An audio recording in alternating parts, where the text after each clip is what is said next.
Jemaat yang kasih Tuhan, akhir-akhir ini kita tahu bahwa banyak orang yang mengalami stres bahkan depresi di dalam kehidupannya karena terkena dampak pandemi COVID-19. Ada yang kehilangan pekerjaan, ada yang kehilangan sanak keluarganya karena harus sakit dan kemudian meninggal dunia. Ada mungkin yang mengalami stres karena kebebasannya serba terbatas, tidak bisa kumpul dengan komunitas, tidak bisa berekreasi dengan bebas. Yang biasanya nggak pakai masker sekarang harus pakai masker dan sebagainya.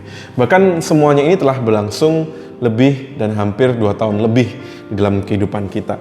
Pasti ada kelelahan mental yang terjadi karena tekanan hidup yang terus-menerus terjadi di dalam kehidupan kita. Dan semuanya itu kalau tidak dikelola dengan baik akan menyebabkan kita mengalami stres, bahkan kita bisa mengalami yang namanya depresi. Depresi memang dapat menjadikan seseorang itu mengalami perubahan yang negatif di dalam pikirannya, di dalam suasana hatinya, di dalam tingkah lakunya.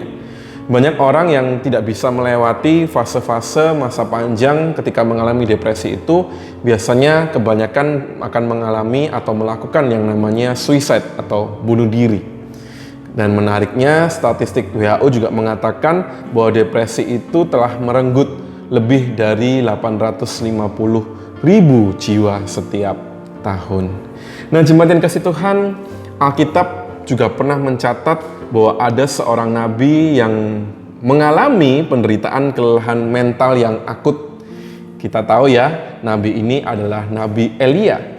Walaupun pada waktu itu Elia sedang dalam sebuah euforia bahwa dia baru saja mengalami kemenangan setelah menaklukkan 450 Nabi Baal di Gunung Karmel, namun justru setelah itu dia malah menjadi terpuruk dan ingin mati setelah mendapatkan ancaman dari permaisuri raja yang bernama Isabel. Seperti yang dicatat dalam surat yang tercatat dalam kitab 1 Raja-Raja pasal yang ke-19 ayat yang ke-4.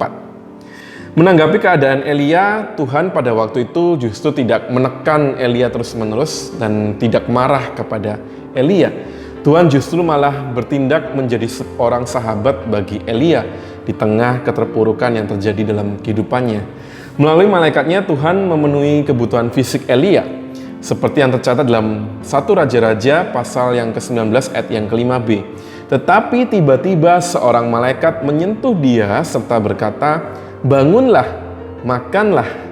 Tuhan juga di situ mendengarkan keluh kesah Elia pada waktu itu. Bahkan Tuhan juga meminta kepada Elia untuk kembali melakukan pekerjaan pelayanannya. Tuhan juga menegaskan bahwa ada banyak rekan pelayanan yang akan membantu Elia di tengah segala keterbatasan, di tengah segala penderitaan yang dialaminya pada waktu itu. Jemaat yang kasih Tuhan, apakah saat ini Anda sedang mengalami kelelahan secara mental karena didera dengan berbagai macam permasalahan di dalam kehidupan? Alamilah sendiri kehadiran dan persahabatan bersama dengan Tuhan yang dapat memulihkan kehidupan kita. Apakah di sekitar Anda saat ini juga ada yang mengalami keterpurukan secara jiwa mereka karena masalah-masalah yang dihadapi selama masa pandemi COVID-19? Seperti yang Allah telah lakukan menjadi sahabat bagi Elia dan menjadi sahabat dalam kehidupan kita, kita juga dipanggil menjadi sahabat bagi mereka yang mengalami kelelahan jiwa. Mari kita saling mendukung, saling mendoakan, saling support satu dengan yang lain. Dan kiranya Tuhan boleh berkarya, Roh Kudus boleh berkarya melalui setiap apa yang kita lakukan bersama mereka yang mengalami penderitaan di dalam kehidupan. Oleh karena itu tetap semangat, jangan lupa pakai maskernya ketika berpergian keluar rumah. Jangan lupa tetap jaga jarak demi menjaga keluarga kita, demi menjaga komunitas kita. Tuhan Yesus memberkati kita semua.